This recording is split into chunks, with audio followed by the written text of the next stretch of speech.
Constable आ गया, वो कहने लगा कि आपने हमारे जो ये चौकी अफसर हैं इनसे बात करिए, आप बिना इन्फॉर्म करके कैसे आ गए। वो एक आम छोटे मुलाजिम को कैसे बर्दाश्त करेंगे या फिर आम लोगों के साथ क्या हरकत करते होंगे। वो वायलेशन, ये बंदा वायलेशन रोक नहीं रहा था कि बल्कि वायलेशन खुद करवा रहा था। मैंने तो वायलेशन रोकने के लिए वहाँ पे मैंने नाका लगाया था।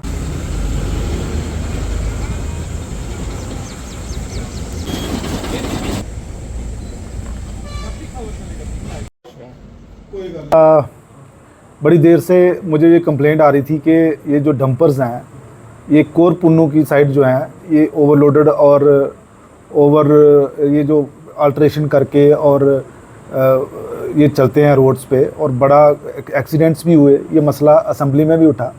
तो मैंने इससे पहले भी 2-3 बार नेशनल हाईवे पे और पल्ली रोड पे जहाँ से कि वो कोर पुन्नू से माल उठा के रास्ते में चलते हैं वहाँ नाके लगाए और लोगों को जितने भी वायोलेटर्स थे उनको बड़े हैवी चालान किए। यहाँ तक कि मतलब 60-70 हज़ार के मिनिमम चालान एक गाड़ी को ऑन एन एवरेज होते हैं जब भी मैं चालान करता हूँ, क्योंकि ओवरवेट 20 टन 30 टन इतना तो पाया जाता है जब कभी भी हम किसी डंपर को चालान करते हैं जब वे करते हैं। तो कल भी मैंने पहले किरिया कंडियाल में हमारा प्रोग्राम था, हम वहाँ गए क्योंकि जो पहले डीएमओ ने गाड़ियाँ सीज़ की हुई हैं 33 गाड़ियाँ, तो उन गाड़ियों का हमने पहले देखा कि वो सारी गाड़ियाँ ओवरवेट हैं। ये हमें पता चल गया क्योंकि वो छत तक लदी हुई हैं और ऊपर भी उनका छत के ऊपर भी मतलब जो लेवल से भी ऊपर उन्होंने बजरी और मटेरियल डाला हुआ है। तो वो मेरे अंदाजे में हमने वे तो नहीं किया, लेकिन हमने जो कैलकुलेशन के हिसाब से हमारे लगता है कि वो सारी ओवर वे है, सारी सबका वेट ज़्यादा है। तो उधर से हमने जब पूरी इंस्पेक्शन करके 33 गाड़ियों का फिर हमने फैसला किया कि अब 10 बज चुके थे, हमने सोचा कि अब हम ना कोर पुन्नू जाएंगे। यहाँ से ये डंपर्स आते हैं और वहाँ भी अच्छी खासी वायलेशन होती है, ट्रैफिक रूल्स की भी और बाकी डिपार्टमेंट्स के रूल्स की भी वायलेशन होती है, लेकिन हमारे ट्रैफिक रूल्स की काफ़ी वायलेशन होती है। तो जब मैं वहाँ पे गया तो पहले हमें 2 डंपर वहाँ पे ओवरलोड मिले। तो उनसे मैंने पूछा कि आप बिल्टी बताइए, हमें बिल्टी दीजिए। जब बिल्टी दी तो उस पर सिर्फ 5 टन का मटेरियल लिखा हुआ था, जबकि हमारे अंदाजे के मुताबिक उसमें कम से कम वो पूरी भरी हुई थी और उसमें मटेरियल जो है कम से कम 35-30 टन मटेरियल पड़ा हुआ था। तो हमने कहा कि हम ना ऐसे आपको अब चलान तो कर नहीं सकते क्योंकि आप तो बहुत अंडरवेट दिखा रहे हो। तो मैं उनको कहा कि आप कंधे पे चलो और गाड़ी को मोड़ा।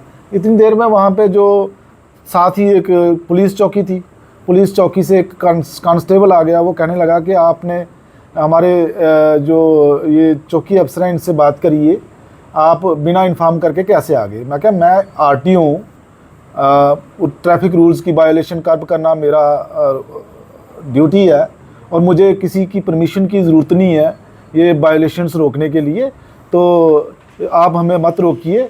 तो इतनी देर में वहाँ पे एक राजकुमार सैनी नाम का हेड कांस्टेबल है, वो आ गया और वो कहने लगा जी आपने तो बताना चाहिए था हमें, आने से पहले हमारे जो चौकी अफसर हैं इनसे बात करिए। मैं क्या, तेरी नाक के नीचे जो है ये इसी दौरान जब मैंने 2 गाड़ियाँ सीज़ की थी 7 गाड़ियाँ और आ गई।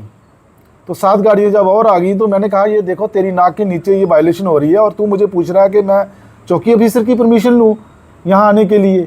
तो क्या इस चीज़ पे वो बड़ा फ्यूरियस हो गया और उसने मुझे गाली गलौज करना शुरू कर दिया और मैन हैंडलिंग भी की। तो उसके बाद फिर मैंने ये मैटर डीसी साहब के नोटिस में लाया। मैंने एसएचओ कंसर्न जो राजबाग थाना के हैं, मैंने उनसे भी बात की कि भाई देखो आपका बंदा ये यहाँ पे ठीक नहीं है, इस तरह के लोग ऐसी सेंसिटिव जगह पे नहीं होने चाहिए। जो एक ऑफिसर को बर्दाश्त नहीं कर रहे वो एक आम छोटे मुलाजिम को कैसे बर्दाश्त करेंगे या फिर आम लोगों के साथ क्या हरकत करते होंगे वो। मैंने तो वायलेशन रोकने के लिए वहाँ पे मैंने नाका लगाया था और इसकी प्रेजेंस में वायलेशन हो रही थी। तो ये दोनों चीज़ें मुझे लगता है कि ये बंदा वायलेशन रोक नहीं रहा था कि बल्कि वायलेशन खुद करवा रहा था। तो आपके काम में भी बाधा लाई, मेरे काम में बाधा लाई, लेकिन इसको फिर इमीडिएटली एक्शन हुआ।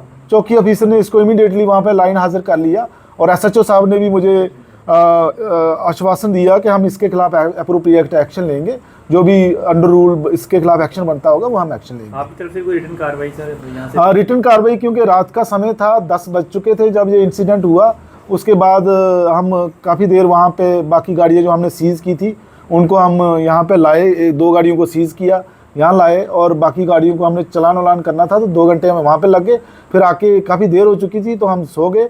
तो अब सुबह मैंने रिटर्न कार्रवाई अब करेंगे हम। आपको क्या लगता है कि क्या इस पुलिस वाले की कोई सेटिंग होगी डंपरों के साथ? नहीं, मुझे ये नहीं पता कि इसकी कोई सेटिंग थी या नहीं थी, लेकिन मुझे ये अच्छा नहीं लगा कि हम गए हैं वहाँ पे वायलेशन कर्ब करने के लिए, लेकिन वहाँ पे मुझे किसी परमिशन की ज़रूरत थी नहीं, क्योंकि मैं पूरे डिस्ट्रिक्ट का आरटीओ हूँ और जहाँ कहीं भी ट्रैफिक वायलेशन होगी तो मैं नाका हमेशा, जो एमबीडी का नाका परमानेंट नाका नहीं होता, क्योंकि हमारे पास स्टाफ कम है, इसलिए हम रैंडमली और सरप्राइज़ नाका लगाते हैं। तो कल हमने रैंडम और सरप्राइज़ नाका कोर पुन्नू में लगा लिया। तो उस बंदे का मुझे नहीं, मैं गारंटी से नहीं कह सकता कि उसकी कोई सेटिंग थी या क्या था, लेकिन उसका जो बिहेवियर था दैट वाज अनवारंटेड, और ऐसा नहीं होना चाहिए था, क्योंकि उसने मेरे साथ इस तरह से अगर बिहेव किया तो किसी के साथ भी वो डेंजरस है उस लोकेशन के लिए। वहाँ पे वो किसी दूसरे ऑफिसर पे भी कल को कोई करेगा तो अटैक कर सकता था। ऐसे लोगों को ऐसी जगह पे नहीं होना चाहिए। फिर भी वहाँ पर नाके लगेंगे आज के बाद में? देखिए, हम रैंडमली और सरप्राइज चेकिंग करेंगे, परमानेंट नाका हमारा लगाना मुमकिन नहीं है, तो रैंडमली हम नाके लगाया करेंगे।